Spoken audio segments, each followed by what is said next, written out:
நின்றாய் காளி எங்கும் நீ நிறைந்தாய்.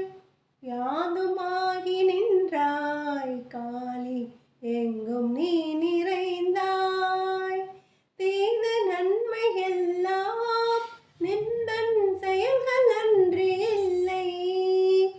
தீது நன்மை எல்லாம் நின்றன் செயல்கள் அன்றி இல்லை. போதும் இங்கு மாந்தர் வாழும் பொய்மை வாழ்க்கை எல்லாம். போதும் இங்கு மாந்தர் வாழும் பொய்மை வாழ்க்கை எல்லாம். ஆதிசக்தி தாயே